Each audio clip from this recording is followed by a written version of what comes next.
Teodor, kome je upućena ova poslanica, bio je rodom iz Arijanza i blizak prijatelj svetog Grigorija Bogoslova, sa kojim je došao u Konstantinopolj 379. godine, gde je zajedno sa njim pretrpeo progon od strane Arijanaca, koji su provalili u njihovu crkvu tokom služenja liturgije i zasuli sveštenstvo kamenicama.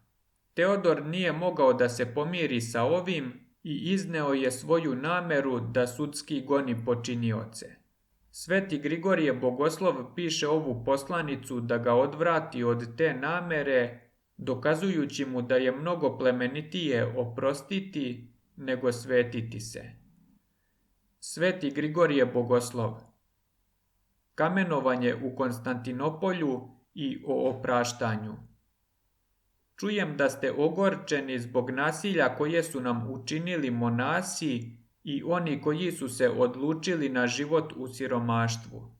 I nije za čuđenje to što ste besni zbog ovoga, ako se zna da vi do sada niste osjetili udarac i da niste iskusili zla koja treba da pretrpimo.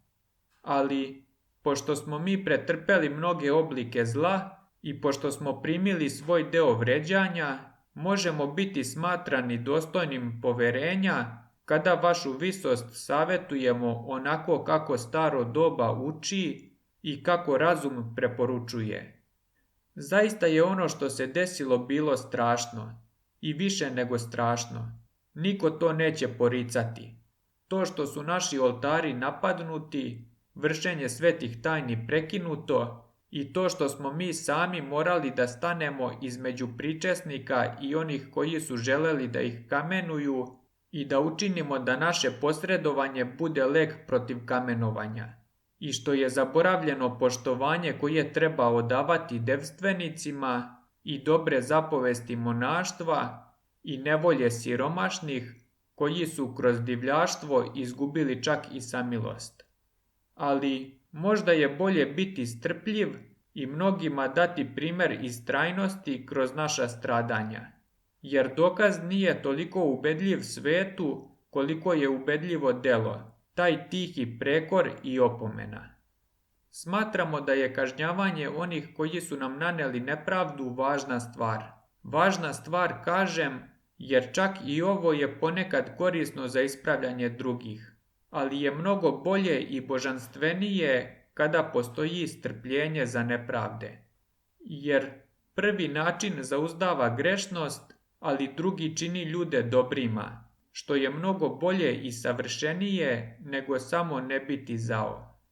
Hajde da shvatimo da je veliki cilj milosrđa postavljen pred nas i hajde da oprostimo nepravde koje su nam nanete, da bismo i mi mogli dobiti oproštaj. I hajde da dobrom sakupimo za sebe blago dobrote. Fines je nazvan revnitelj zato što je probao ženu Madijanku zajedno sa čovekom koji je činio preljubu sa njom i zato što je uklonio gnev Božiji od dece Izraeljeve. Ali je on više pohvaljen zato što se molio za narod kada su zgrešili. Hajde onda i mi da ustanemo i umilostivimo Gospoda i učinimo da prestane pomor i neka nam se ovo uračuna u pravednost. Mojsije je također bio pohvaljen zbog toga što je ubio Egipćanina koji je ugnjetavao Izraeljca, ali je bio više za poštovanje zbog toga što je molitvom iscelio svoju sestru Mariju, koja se ogubavila zbog svog gunđanja. Obratite pažnju također na ono što sledi. Ljudima Ninive je zaprećeno uništenjem, ali su svojim suzama iskupili svoj greh. Manasija je bio najbezbožniji od vladara, ali je najistaknutiji od onih koji su zadobili spasenje pomoću tugovanja i pokajanja. O Jefreme, šta da ti učinim, govori Gospod. Koliki gnev je ovdje izražen, a ipak je pridodata zaštita. Šta je hitrije od milosti? Učenici traže sodomski plamen za one koji teraju Isusa, ali on ne odobrava osvetu.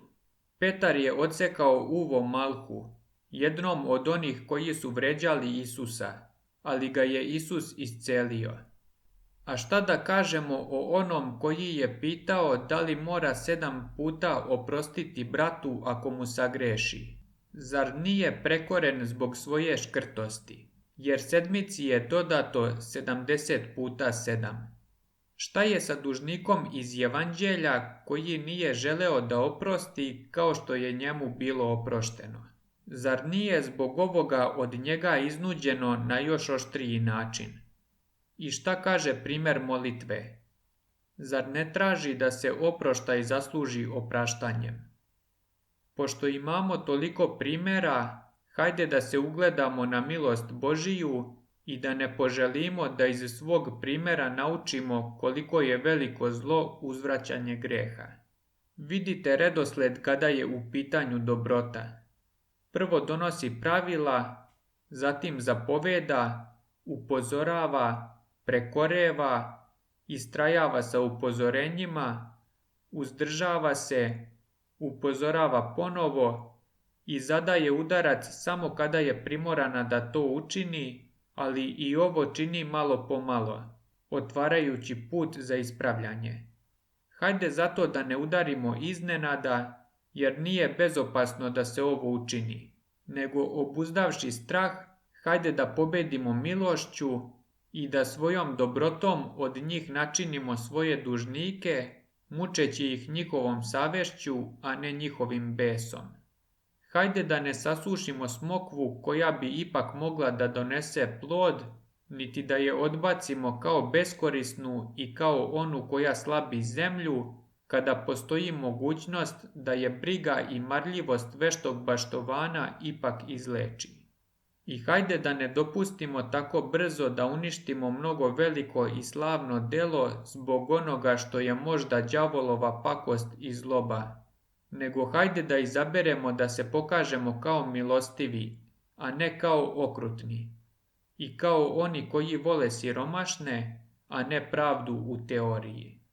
I hajde da ne obraćamo više pažnje na one koji bi nas podstakli na ovo, nego na one koji bi nas obuzdali, imajući u vidu, ako ništa drugo, sramotu zbog toga kako bi izgledao sukob sa onima koji su prihvatili život u siromaštvu, koji čak i kada su krivi za nešto, imaju prednost zbog toga što ih sažaljevaju zbog njihove teške sudbine.